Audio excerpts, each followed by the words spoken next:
Good evening, race fans, and welcome back after a little bit of a hiatus to the ASRC Oval Series presented by SM Racing Products.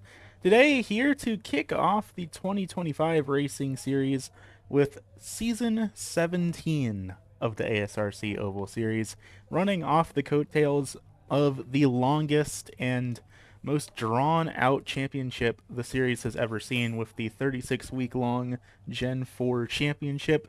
This season, we're doing a little bit something silly, a little bit more casual to kind of unwind after all of that before we potentially get into another big series. And here in season number 17, we are going to be racing in the mini stock. As you can see, these drivers down here getting ready to roll onto the starting grid. This car is about 1,100 pounds lighter than the previous car we were using. It also produces a whole 500 less horsepower. So this is bound to be a little bit of an interesting show as we see these drivers tackle what is often considered to be one of the most budget-friendly and beginner-friendly cars here in the United States for oval racing. We've got big ovals, we've got little ovals, we've got dirt ovals, we've got road courses on the schedule here for this season. But tonight, here at the Charlotte Motor Speedway, and let's take a look down at the starting grid while we still have a chance to, as these drivers get ready to head towards the green here. Starting out on the pole here in the number 85 Makoni Setup Shop entry, that is going to be Brian Sabelski, followed by none other than Garrett Streets in the number 15 to his outside, the previous winner at this track in the SM Racing Products 15. That's going to be Garrett Hess back there in the 12 machine in the hardcore 10OC entry, followed by League Administrator Jason Gardner in the number 93. That's going to be last season's champion, the 2024 champion, Brandon Feeney, back in 5th, followed by CZ Robotics 24, Corey Logan back in 6th. Then we got Dan Ott, Joshua Rudolph, Mark Royce, Michael Sparks, Daniel Sparks, Derek Murphy, and Mark Kluge, rounding out the tail end of this 13-car field. And already green flag up in the air for the first time here in season number 17 of the ASRC Oval Series.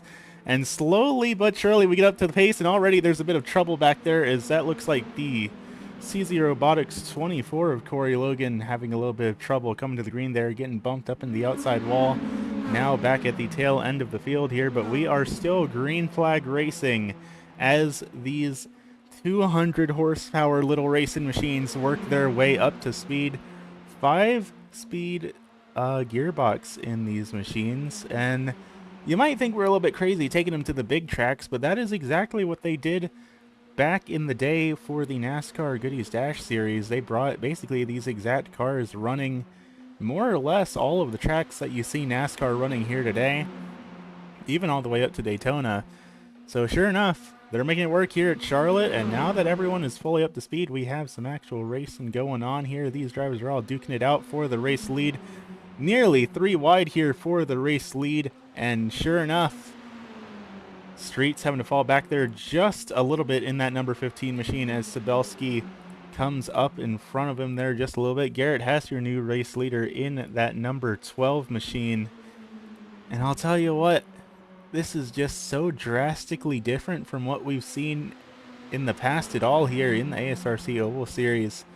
It's great to see all these drivers out here on the track, and it's definitely great to see them all putting on a pretty clean show here so far. Back in the tail end of the field, Corey Logan, who had that little incident coming to the green, looks like has lost the draft here and has fallen off the pace just a little bit. And definitely at this track, it's certainly nowhere near as big as Daytona International Speedway is, but these cars are going to be drafting off of each other, much like they would in NASCAR at Daytona. But of course, these cars are way lighter, have way smaller engines in them, and honestly have a lot smaller tires too. So despite the fact that these cars are so small and lightweight, they're honestly, from what I've heard, they can actually get pretty loose and pretty hard to control. But so far, it looks like everyone's, for the most part, doing A-okay here as they battle for the front of this field. Right now, turning about 36 to 37 second lap times here, and all these drivers are just bunched up in a pack. Bit of wibbling, bit of wobbling up there, but for the most part, we are still 2 by 2 for our front 6 drivers here. Hess and Sabelski bat side by side. Sabelski up there on the high line in that number 85.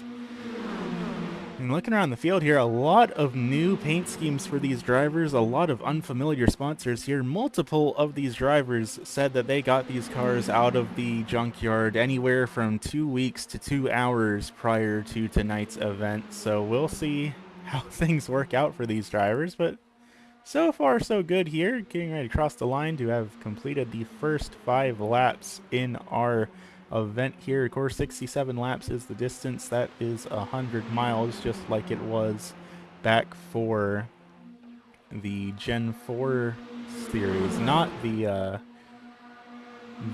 600, but the 400, back when they were running quarter-length races to real-world racing back in the Gen 4 car. This season, not following any particular real-life racing series for inspiration, just kind of doing whatever works. Having a bit of fun out here on this speedway and seeing what these drivers are able to do in these arguably rookie-level cars here on the iRacing.com platform. Came out last season, so they've been here on the iRacing.com platform for about 3 months now, but a lot of these drivers have informed me that this is more or less their first time behind the wheels of these machines. I know Jason Gardner and Corey Logan and I believe the Sparks have all driven this car before, because back last season when these cars first came out, we did a not broadcasted exhibition race in these machines at the Southern National Motorsports Park and then at the road course layout at this very speedway. So some of these drivers do have a little bit of experience under their belt, but even then, it's been 3 months now since that little exhibition race happened. So this is the first time a lot of these drivers are behind the wheel 100% seriously and competing for points here in the ASRC Oval Series. But so far so good throughout the field. Everyone has pretty much steadied out for the most part. We have 2 drivers that have lost the draft here. Derek Murphy and Corey Logan back in 12th and 13th both have completely lost this pack, but otherwise first on the way all the way down to 11th place is battling here in this main pack of cars right here. And I'll tell you what, it's exciting seeing everyone all bunched up like this, and I still think it could be really anyone's shot here for the overall win in the later goings of this race. But for right now, I'm mostly worried that we're going to see some sort of contact and we might end up having the big one here at Charlotte Motor Speedway. Drivers still trying to make some moves up here near the front. Sabelski and Hess still 2x2 for the race lead. Then it is Garrett Streets and Dan Ott. Streets and Sabelski, the 2 up on the high line. Hess and Ott down on the low line. I had to do a double take there because it looks like Ott has the 42 on the side of his car, not the 42 on our timing and scoring screen. The 42 on the timing and scoring is the 42 of Michael Sparks, who's a little bit further back here, also running in a gold numbered number 42 machine. So 2 different 42s here on the speedway. We'll have to keep in mind here.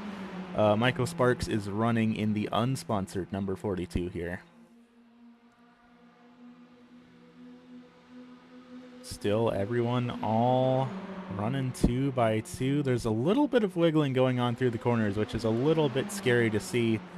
But for the most part, everyone seems to be doing a-okay here. Definitely interesting looking down at the noses of these cars. How many different manufacturers we have out here in tonight's event. We got some Dodge, we got some Toyotas. We got a whole bunch of different cars going on here. I think I see a Ford back there as well. All sorts of makes and models here in these mini stock cars. Really, whatever they could find on the out in the junkyard, slapped it on there, call it a day. Life is good.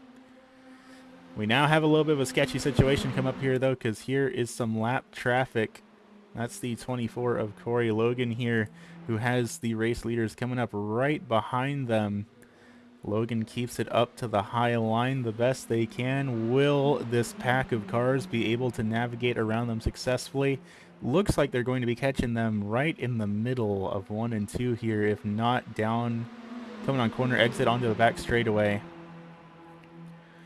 So far, so good. Logan keeping it up high as they can. Everyone goes down just a little bit to get around him, and so far so good. Everything's looking a-okay. That will put the 24 of Corey Logan a lap down here. But it looks like, oh no, we have trouble. Corey Logan is around in that number 24 machine, and the caution flag is not out yet. There we go. Now the caution flag is out. Big damage for the number 24 of Corey Logan, and that will be the first caution here of the 2025 Racing Series and the first caution of season number 17 of the ASRC Oval Series. Looks like, I think we might have saw Mark Kluge maybe be the other driver that was involved in that. Whoever the other driver was, they were able to get it wound back up, and I don't think they really got any damage aside from maybe the initial contact there, but they didn't spin out. So let's take a look back here, take another look down at this incident and see what all happened here. Looking up high, the CZ Robotics number 24 of Corey Logan as they were getting lapped here, holding it up high.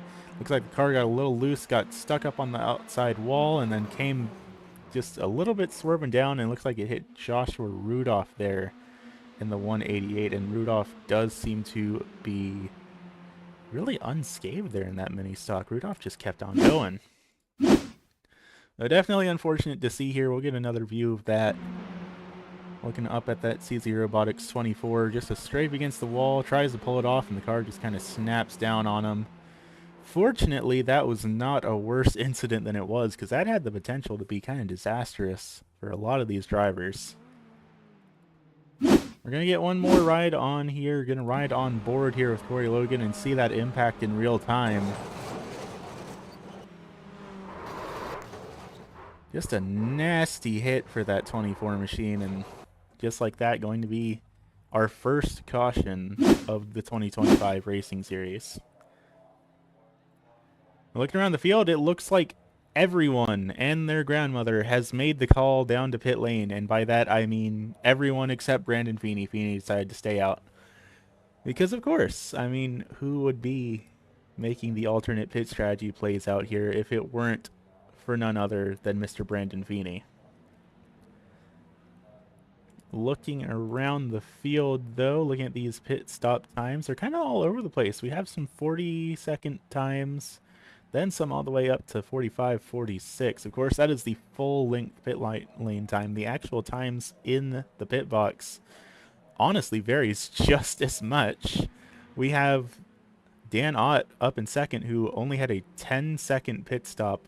Some of these drivers all the way up in the 20 and 30-second range. And I think the main thing that's deciding that is taking fuel. These cars in the real world aren't exactly engineered in mind to have fuel pit stops, just because their races tend to be so short.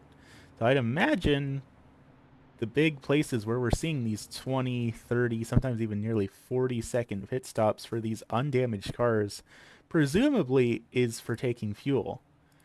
I'm not 100% sure how it is here in the street stock, but in the mini stock, but in the street stock, which is a very similar car to this one, another short track kind of entry-level beater banger sort of car, they fuel those things up with jerry cans during the pit stop, and you can imagine that a full tank of gas is extremely slow when they're pouring it in by hand in a jerry can. So that is my theory on where these longer pit stops are coming from. Or at least the discrepancy between some of these 10 and 11 second pit stops going all the way up to 30 and 40 seconds. Regardless, we've got them stacked back up here, and it looks like we should be going green this time around. It's going to be Dan Ott and Brandon Feeney leading the field to green here. Feeney running down in that number 11 Whataburger entry instead of his usual Liqui car. So we're curious to see how this is going to play out. Starting his outside, of course, is the mellow yellow number 42 out on the track, but number 9 on our timing and scoring of Dan Ott. Then we're going to have the unsponsored flaming number 5 of Mark Royce back in third, with Brian Zabelski starting off back in fourth here on this restart. But everyone except Corey Logan is still on the lead lap right now. Corey's still down on pit lane, unfortunately. But otherwise, looks like everyone pretty much is good to go here. But the iRacing.com pace truck is going to make the dive down to the safety of pit lane. We're going to try this thing again. We'll see how this restart goes. Green flag up in the air once again here at the Charlotte Motor Speedway. And looking around the field, that 13 machine's a little bit slow getting up to speed. They go up high and everything seems to be a-okay. Everyone is rolling, no hiccups here. But of course, it's going to take all the way going down the back straightaway pretty much to get these cars up to speed.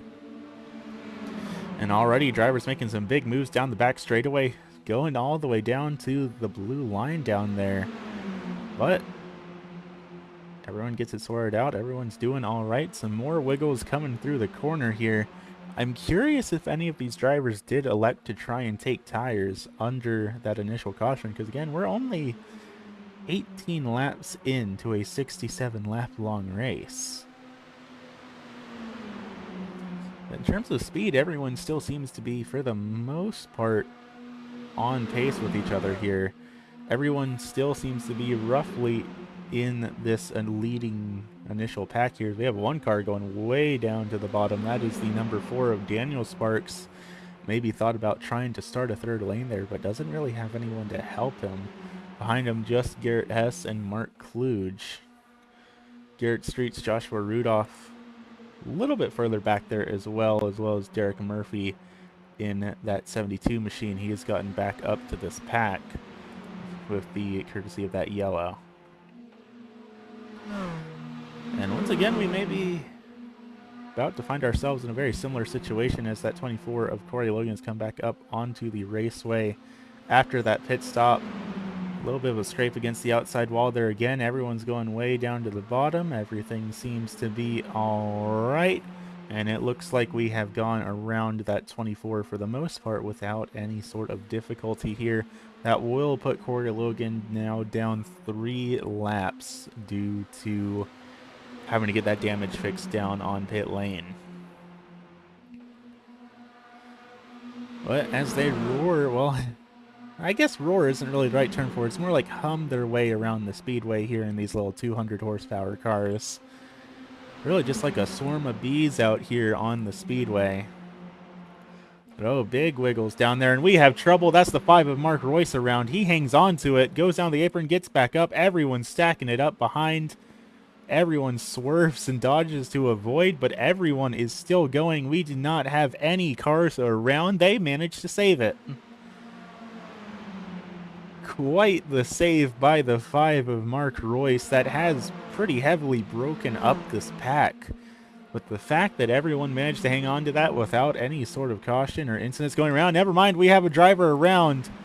Caution flag is out, and that is for Brandon Feeney around on the back straightaway. That is going to be caution flag number 2 here at the Charlotte Motor Speedway. Doesn't look like the damage is too particularly catastrophic on that Whataburger machine, but definitely not great for him, and I would be surprised if there's some damage under the hood there. And that was from the race lead as well, I believe. So definitely not great for Feeney as that bumps him all the way back to the 12th position, but we're going to rack him back up, and then we still have plenty of racing left to go here tonight. Let's take a look back, try and figure out what all went down here. Looking at Feeney and Sabelski, who looks like they are battling for the race lead here in this incident. And they go for the crossover. Everything's kind of okay. And then Sabelski maybe gets a little loose and just kind of comes back up the track, gets right into the rear bumper of Feeney there. We'll take another look back at that and maybe get a top-down view here from the iRacing.com blimp camera. You can wait full speed a little bit, and then once we get further up, we'll slow it down. Sabelski goes down to the bottom, tries to make the pass, and there is a billboard in the way. Who put that billboard there? That is very unhelpful. And just a little bit of a left hook into the rear quarter panel of that number 11, and not a whole lot that could be done to save it past that. We'll take a look back down here. We're going to take a ride on board with Sabelski, come down into this incident. Battling it out for the race lead, makes the move down to the bottom, and there is a number 11 machine there.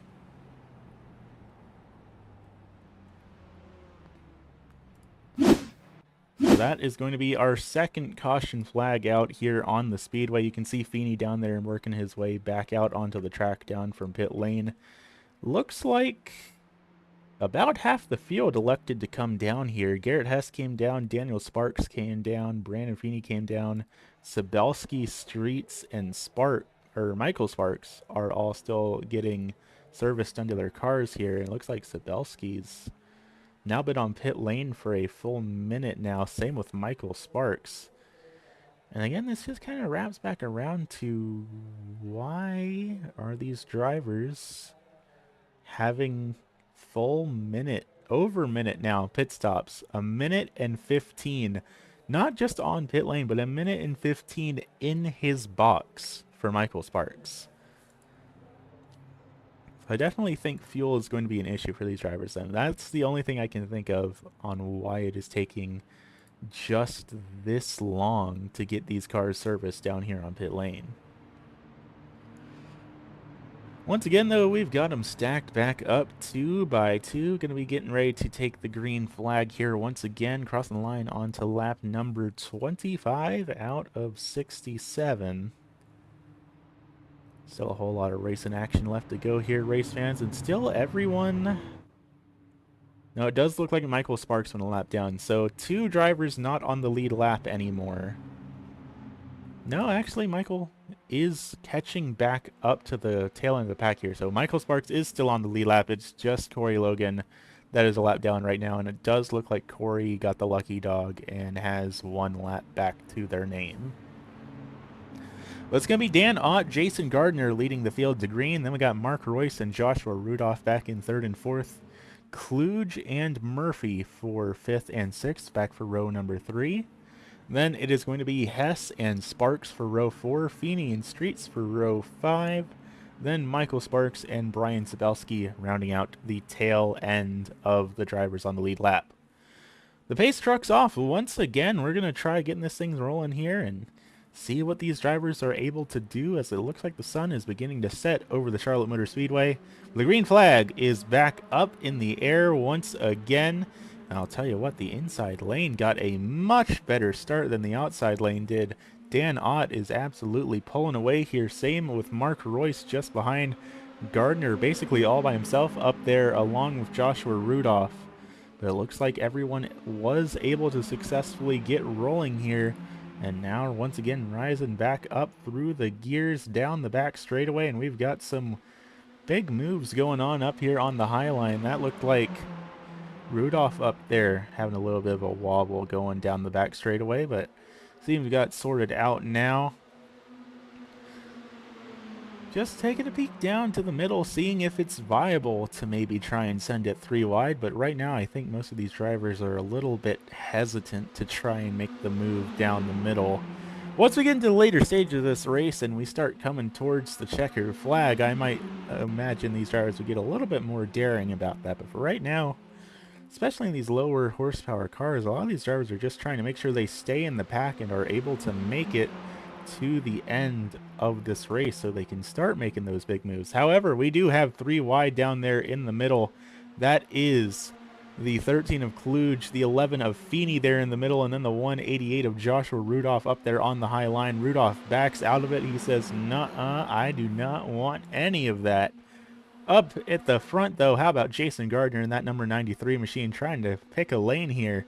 Decides to go up to the high line, and up there with him is Hess and the 11 machine of Feeney up there. Going to move it back down. Tries to, not quite able to. That 9/42 mellow yellow entry of Dan Ott is too close alongside him for him to try and move down.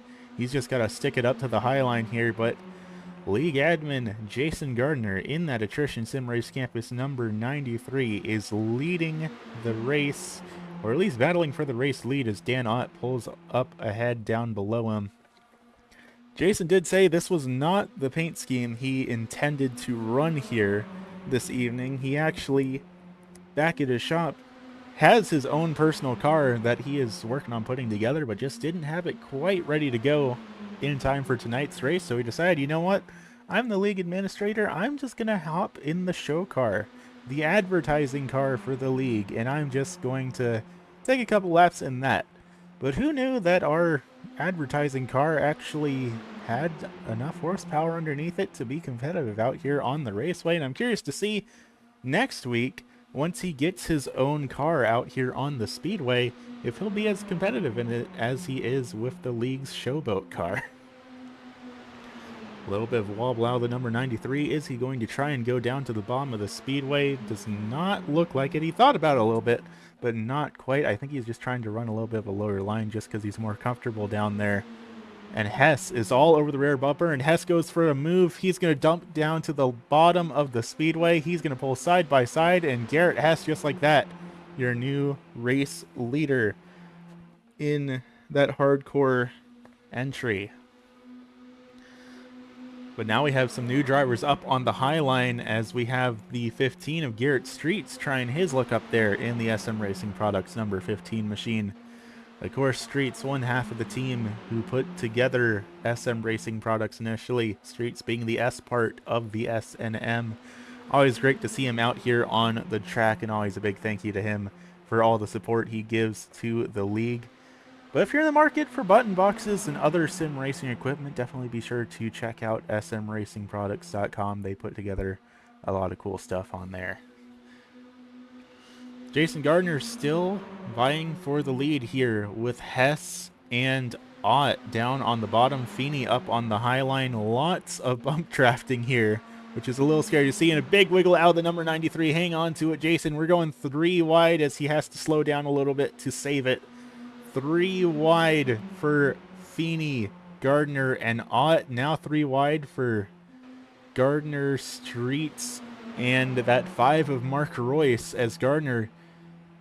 All it took was that little bit of a bobble, and basically he has no space to get back into line. He's just going to keep bleeding speed until someone lets him in, and it looks like the person that lets him in is going to be the 85 of Brian Sabelski running back down there in 9th.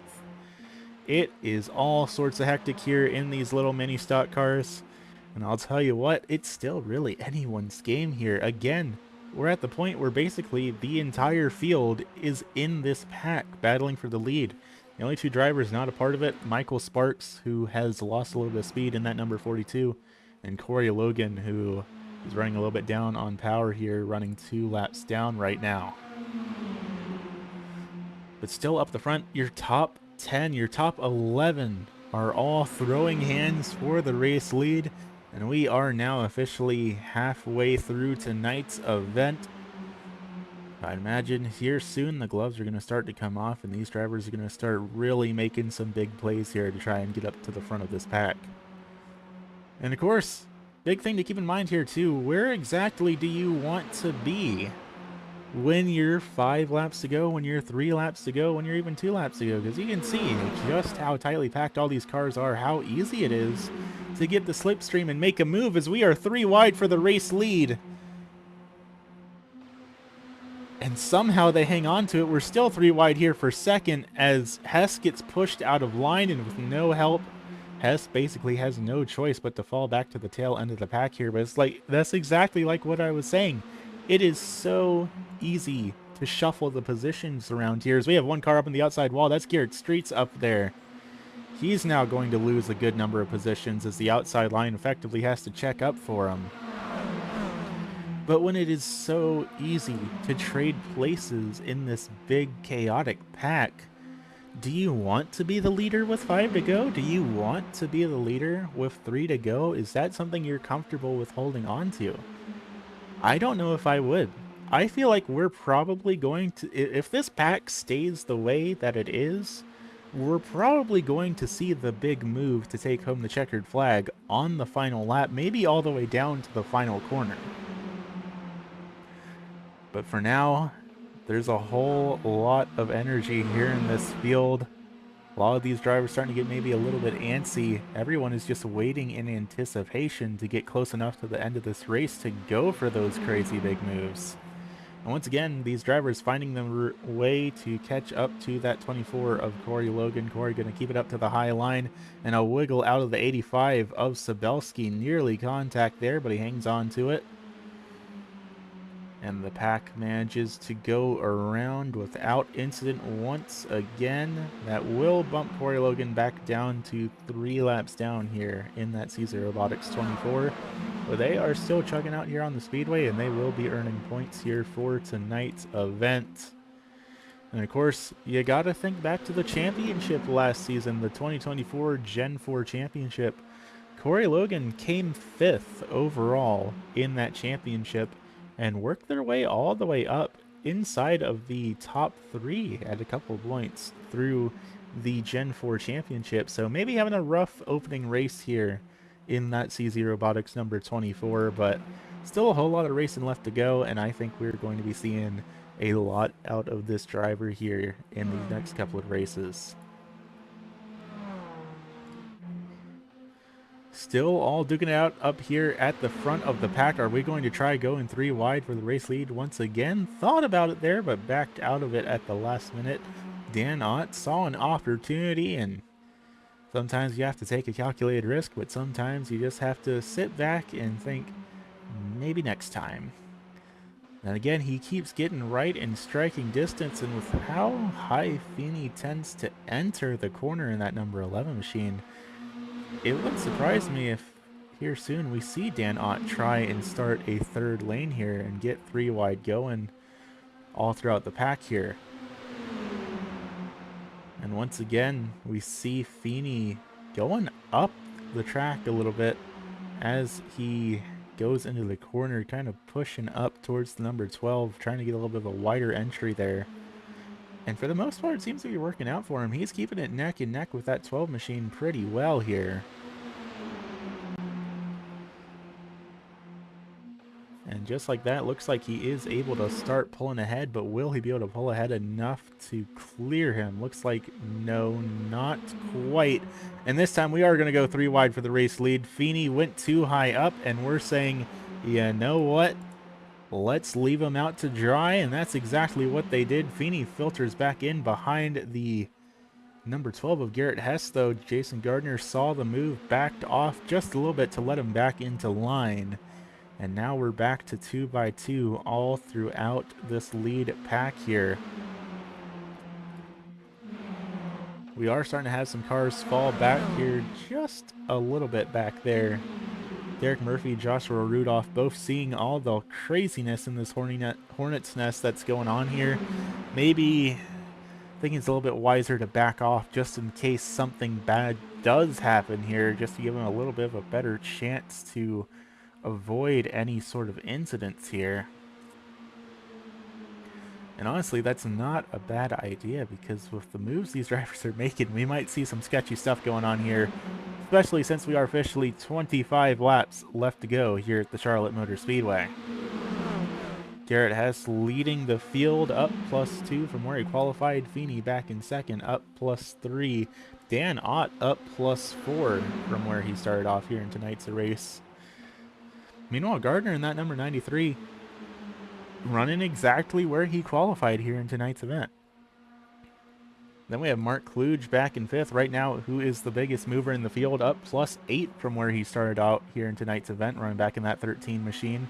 A couple of drivers scraping the high line up against the outside wall there. That was Mark Kluge, and I think we saw Garrett Streets have a little bit of a scrape up there as well, losing a little bit of ground, but still all in this pack. And back further back, you see Murphy and Sabelski. Those two drivers are starting to get a little bit more involved in this battle. They have closed up to the pack, and they're feeling maybe a little bit ready to start gambling here in these mini stocks. 23 laps left to go. We get a top-down view of this field, and just take a look down here at this huge battle going on, as pretty much the entire field is duking it out with each other in one big group. I think it could still be anyone's game here tonight. We've seen Hess and Feeney lead a lot of laps. We've seen Gardner lead some laps. We've seen Ott lead some laps. Honestly, at this rate, I think there's going to be more drivers picking up the lap-led bonus point here tonight than we are going to see drivers without that bonus.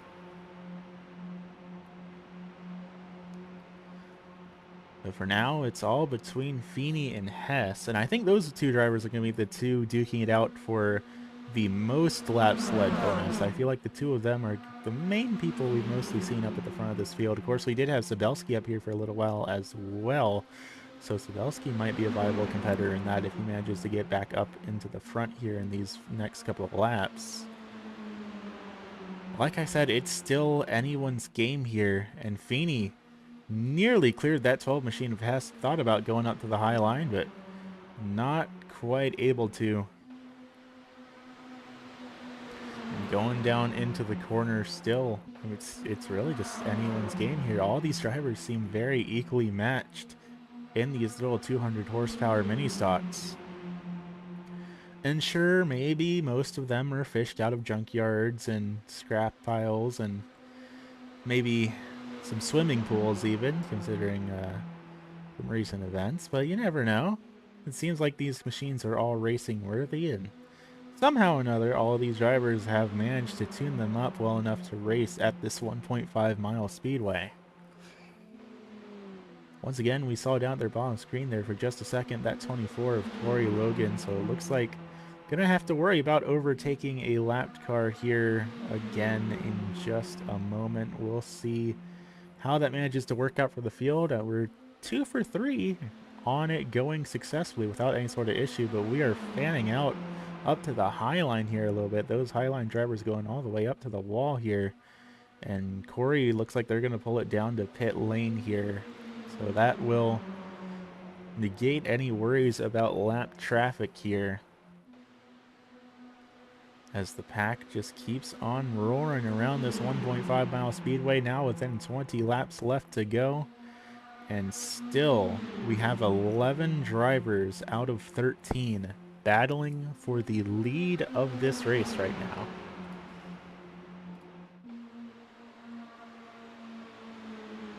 I would assume with all of the pit stops we've had here that these drivers should be good to go to the end, but I'm not 100% certain on that one.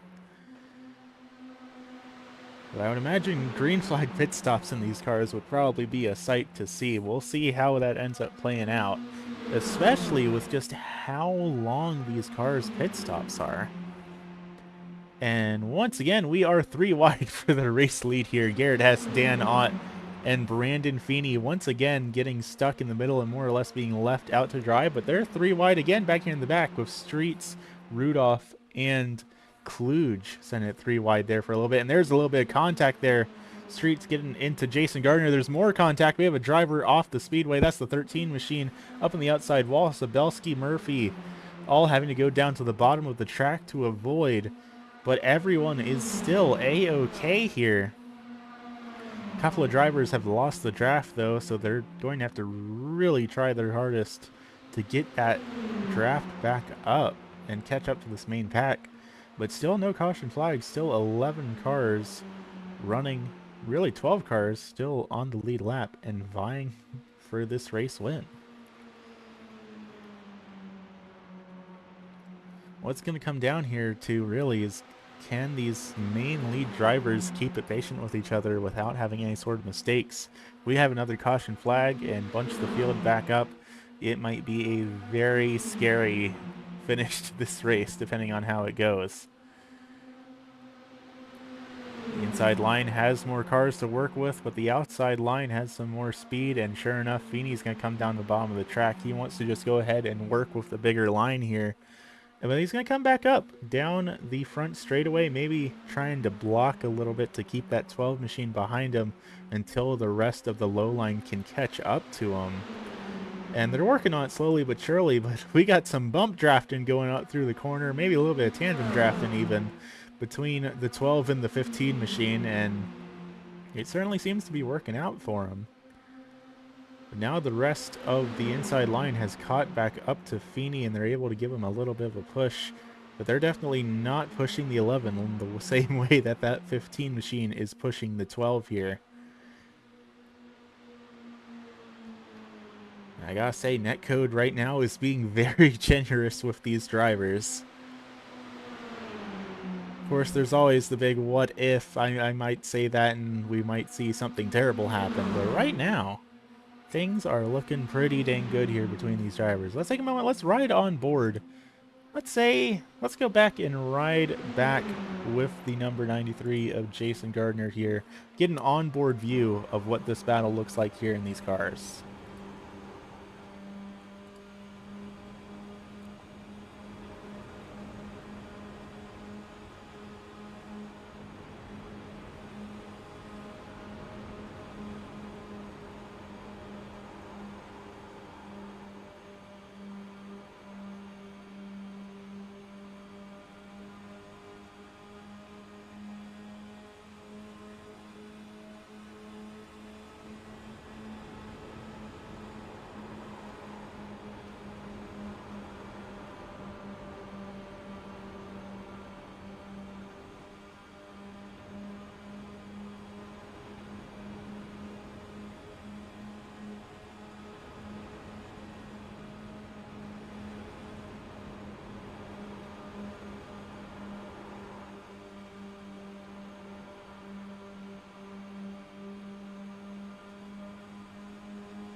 And crossing the line here with 10 laps left to go. Some definitely kind of scary battles going on there.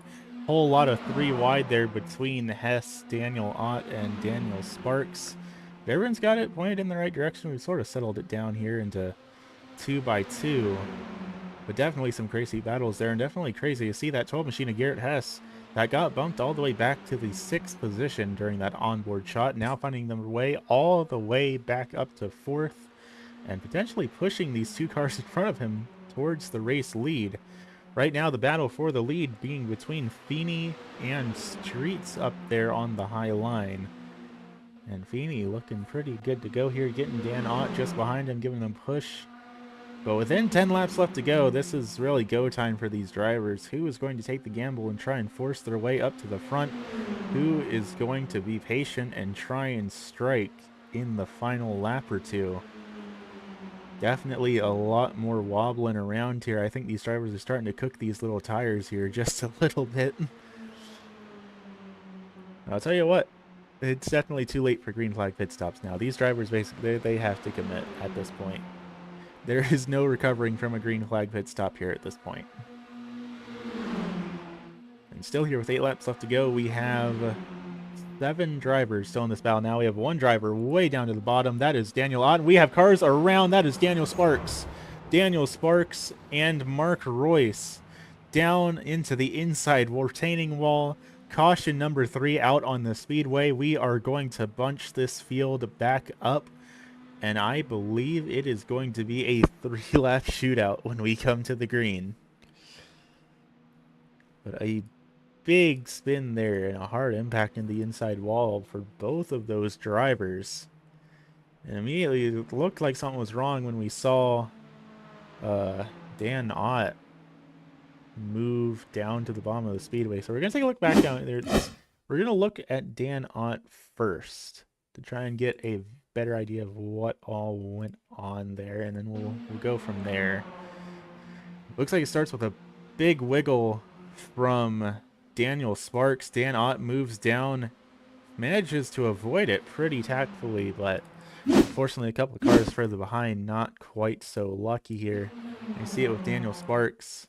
Just slides up in the outside wall, scrapes against it, tries to overcorrect, comes down, goes back up, makes contact with Garrett Hess, sends Garrett Hess into the outside wall, still trying to recover.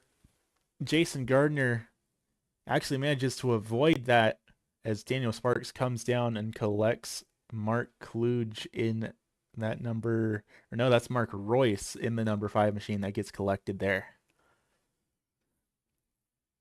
Big impacts for all these drivers involved, and I think we gotta take a ride on board here with Daniel Sparks.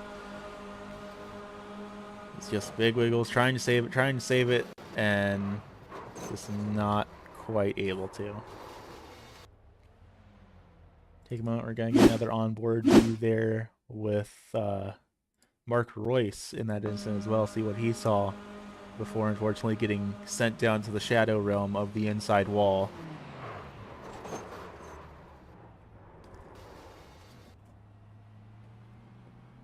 And despite that major impact, he still manages to drive away from it. Now, before we come back to live, I want to take one last look back here because I want to take a look down at Jason Gardner as well, and the wreck of avoidance that he managed to have, because he was just inches away from being collected in that multiple times here in that number 93 machine.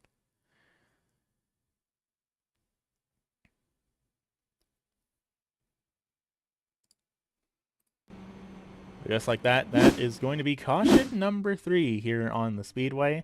And it looks to me like we have some takers down on pit lane under this yellow flag. Gardner came down, Rudolph comes down, Sparks, Royce, Kluge, Daniel Sparks all down on pit lane. Garrett Streets, Brandon Feeney, Dan Ott, Garrett Hess, Brian Sabelski, and Derek Murphy all electing to stay out on the speedway. And once again, for all of these drivers that came down under this caution, except Jason Gardner and Joshua Rudolph, over 1 minute pit service times. And it's going to be interesting to see, can these drivers make it back up to the pace truck before we go green? You can see them back there on the back straightaway. Actually, yeah, they should be good to go. Since they're going down the back straightaway, they should be all right. But you can see that whole bunch of drivers where the pace car is up down the back straightaway here, and all these drivers that had these 1 minute plus pit times, fortunately not going a lap down, but you can see how much they're having to work to catch back up to the pace car here. Basically running at whole pace speed. But it actually looks like that was a short yellow, so we're going to be going to green with 4 laps to go here, not 3 like I was thinking. There is the chance for overtime though. There are 3 green white checkered attempts if that comes down to it. We'll have to see. Everyone that is still on the speedway here is on the lead lap. Every single one of these cars you see here on your screen is a potential battler for the race win. And just like that, green flag is back up in the air once again. Drivers slowly but surely rising their way up through the gears. And we have 3 wide as it looks like someone might be a little bit off the pace. That is Garrett Streets, who might be having some issues getting the car up to speed. He's going to lose, looks like about 3 or 4 spots on that initial restart as we head down into turn number 1. 4 laps left to go, and we are 3 wide here with Sabelski, Royce, and Rudolph. 3 wide, battling out for about the 6th or 7th position there. Yeah, it looks like the 6th position, but they back out of it. They decide to maybe straighten it back up, try and get a couple more green. Oh, watch out. Big wiggle there for the number 78. Or no, excuse me, the number 9 of Dan Ott as Streets gave him a little tap to the left rear. Managed to hang on to it, though, and we are 3 laps left to go here at Charlotte. Will we see this race go green to the white flag? Or will we end up in the festival of overtimes? Derek Murphy in that 78 machine is speeding his way up to the race lead, though, as we are still 3 wide behind. But Derek Murphy, a driver we have not really talked about at all here this evening, who has been just quietly running back near the tail end of the pack, he is suddenly up at the front of this thing as we are still beating and banging 3 wide here, now for the 3rd position. And oh, big contact for the race lead. Everyone hangs on to it, but we're still 3 wide, 2 rows deep. Oh, more beating and banging. This is where the chaos unfolds here, race fans. And we have a car around, more cars around. That was, what, Feeney up into the outside wall. Why is the green flag still out? We're racing to the line. The white flag is out. This next lap will end the race no matter what. And it is Streets and Murphy leading the field. Brian Sabelski, Jason Gardner back behind them. They're going to form into 2 lines here. Murphy trying to figure out where he wants to be to defend. And I don't think that these drivers in 3rd and 4th are going to be friendly and just push them to the front here. They're going to throw everything they've got here. It is side by side for the race lead. They make contact. More contact here.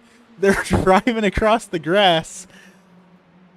Derek Murphy gets it as there's calamity across the line here at Charlotte.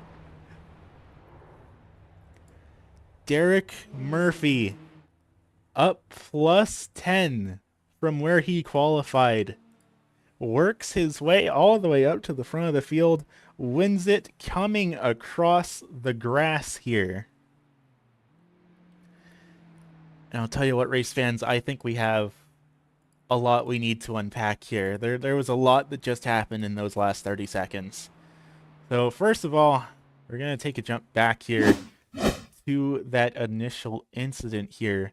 3 wide, 2 rows deep, and it looks like Feeney and Streets is where the initial contact happened. Maybe a little bit of a bad bump from the 5, potentially. Well, actually, we're going to get a top-down view of this. So a bit of wiggling and wobbling going on down there into corner entry. We see Streets drift up a little bit. That bumps Feeney up high. Then they very briefly go 4 wide, and there's just not enough room here at Charlotte to make that happen. And Feeney collects the 5. Both of them go up into the outside wall, and it looks like the 12 of Hess gets turned a little bit by Dan Ott there, but just not a whole lot that can be done about that. And these drivers just going all over the place back here. Most of the folks are able to swerve to avoid, but then we have this battle for the race leader. We're going to go back up to full speed here for this white flag lap as Murphy battles it out with Garrett Streets for the lead of the race here. And everything's all fine and dandy down the back straightaway. Jason Gardner and Brian Sabelski, of course, running back in 3rd and 4th, trying to see where they can make moves to make things happen. And we're going to go back to the blimp camera here for this one as we head through turns 3 and 4. As we go a little bit 3 wide behind. And so the calamity all starts here as a little bit of a bump from Sabelski into the back of the 15, gets the 15 and the 78 together. Murphy is way below the blue line, all the way down in the grass. He actually gets a decent bit of airtime as he goes over there, but coming to the line, he just barely manages to get it. What a conclusion to tonight's race fans. It has been a heck of a run here tonight. Now, don't go anywhere. We will be back here in just a few minutes to get some words with your top 3 finishers here this evening.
Alrighty, folks, welcome back to the Charlotte Motor Speedway.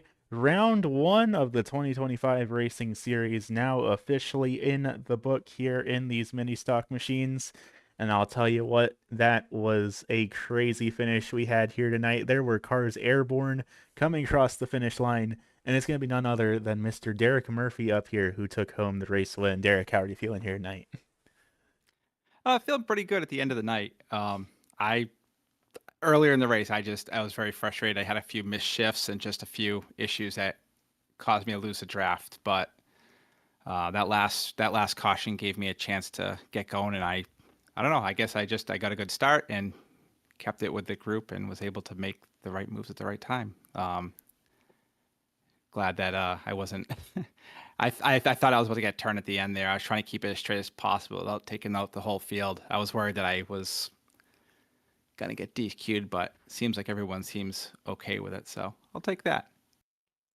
As far as I'm aware, there's not a yellow line rule, and it's not Talladega anyways, so I think you get the rule of cool, but I don't make those decisions. But that was a hell of a finish. Did you come into tonight's race thinking this would be a track you'd be good at?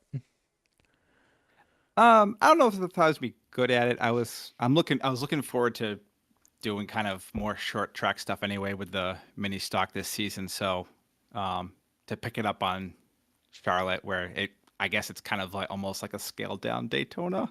I don't know, it's kind of nice. I hope the rest of the season goes like this as well. Just I don't know. I've been enjoying the short track stuff a little bit more lately, so that's what I'm looking forward to. Fair enough. Well, next week we're coming back to this exact same facility on a track that is about 1.25 miles smaller, if that works for you. Yeah, looking forward to that. I don't know. I haven't done too many races on this on the Legends Oval, but it's usually a good time when it happens. Fair enough. Either way, you put on a heck of a show here tonight. Quite the finish here this evening, and now that means you're pretty much going to be the points leader in the early goings here of this season. How do you feel about your prospects in general, looking just at the selection of tracks we have to potentially vie for a championship at the end of this thing? Well, I don't know. It'll be interesting. It'll be fun to do a little bit of dirt mixed in with this. I don't know. I don't have much hopes for the road stuff. I'll do my best to stay with the group as much as possible, but other than that, it'll be just getting out of the way when people come around to lap me. Fair enough. We'll just have to see what happens. But for now, the microphone is all yours, Mr. Murphy. Who do you want to thank for making everything happen here tonight? I just want to thank everyone who makes this happen, yourself and everybody who puts this league together. This has been, I haven't really didn't get a chance to do much toward the end of last season, got kind of busy, but trying to make uh, this season as much as possible. So I appreciate all the work that gets put into this league. Good deal. Well, definitely great seeing you out here on the Speedway, and I look forward to seeing you next week at the Charlotte Legends Oval. Thank you. And finishing back in position number 2 in the SM Racing Products number 15, it is one half of the SM Racing Products crew himself, Mr. Garrett Streets. How are you feeling here tonight? Feeling really good, I guess. It was a heck of a lot of fun out there. I don't know. There was a lot of beating and banging, and I was probably guilty of being too aggressive at certain points, but overall, it was just a great time. Nice change of pace, and had a ton of fun out there. Yeah, I guess it was certainly all over the place for a lot of drivers. Like I was saying, I feel like there's probably more drivers in tonight's race that will be getting the bonus point for leading at least one lap than there are drivers that aren't. So, how did you feel coming into tonight about your chances here? I mean, I felt all right. It's like kind of a draft track, you know. I haven't driven the mini stock here a ton. I haven't driven the mini stock a ton, period. But uh, I felt like if we could avoid the trouble, you know, we'd be in contention and have a decent shot at it. But yeah, it just kind of all panned out, I guess, and luckily we were able to be up there at the end. For sure, definitely a heck of a drive for you. Of course, next week, gonna be taking this thing short tracking. How are you feeling about cutting down all of that drafting and throwing it out the window? It's certainly going to be something. The Legends Oval here, or any of the little Legends Ovals, are not my forte. I don't have a ton of experience there, and I kind of just skip over them on the official side because I'm not very good at it. But uh, I expect there will probably be some carnage. I think people will probably get into each other accidentally, and I'll probably be guilty of doing the same thing. But hopefully, we can keep it fairly clean and put on a good show again next week. Sounds like a plan to me. Of course, starting off on a pretty solid foot here for the championship here this season in terms of points. How are you feeling about your odds, seeing just the variety of different tracks we're going to be going to here this season? Yeah, I feel pretty good about it. I think that this car is going to be kind of level the playing field. I think that most of the people here probably haven't run this car a ton. It's not their, I would guess it's probably not many of us. It's our bread and butter.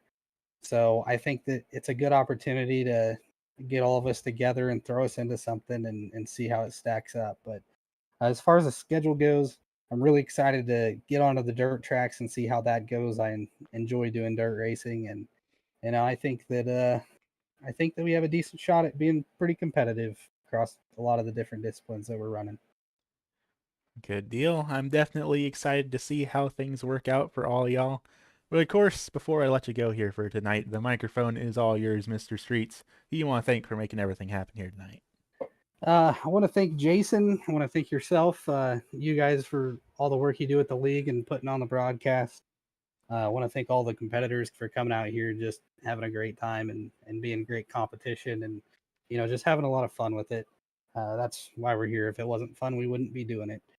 Want to thank all the people that support SM and all that we do over there. If you're interested in any hardware, check out sm-racingproducts.com.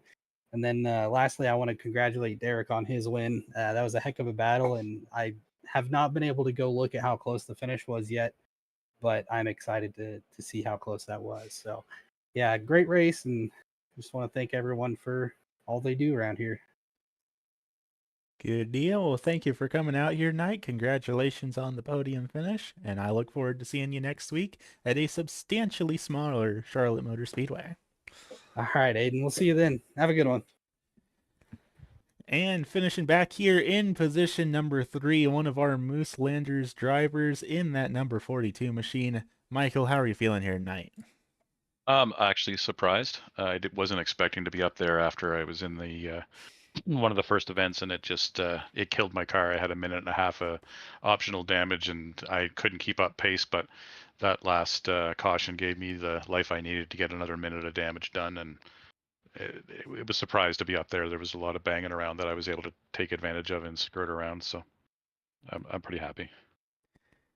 Yeah, definitely a heck of a run for you. Would you say the power of the Little Tykes engine inside of that machine really managed to help you secure the podium here tonight? Oh, exactly. I had a little 2-year-old just skipping and running as fast as he could behind me, pushing as best I could, and it seemed to pull off in the end. So I was pretty happy with him. Fair enough. Definitely a heck of a strategy here. Of course, heading into next week at a very, very, very tiny track, how do you think that your 2-year-old will fare there? Not so well. I know that I always struggle with short tracks, but I think being that it's the mini stock and a lot less power overall, I give myself a 50-50 chance of still being on the lead lap. I'm a mile and a halfer, put me in a NASCAR type vehicle and I'm good to go. But everything else, road, I'm absolutely trash at, and the tiny tracks, sometimes I can do well, sometimes I can't. So I'm just hoping I can and just maintain something and have fun when I. That's the whole thing this season, is just have fun with this car, because it's a riot. You can do a little bit of banging around and it's not going to hurt you too much, but it's still fun. Fair enough. Unfortunately, it looks like for the rest of the schedule, it's pretty much all the stuff you said you don't like. But we do have one more over mile long oval at Darlington. How do you feel about taking this car over there here in a couple months? Well, I'm definitely going to have to get another 2-year-old to get in behind my car and give me some pushing because it's going to be needed. But I'll probably do the same thing where I'll just try to stay with the pack and try not to get damaged as much as possible and hope to take advantage of whatever drafts I can get at the end. This car's got some draft, but not a ton, so it's a little bit more strategic than the 87s where you could half a lap back start taking a draft and pass somebody.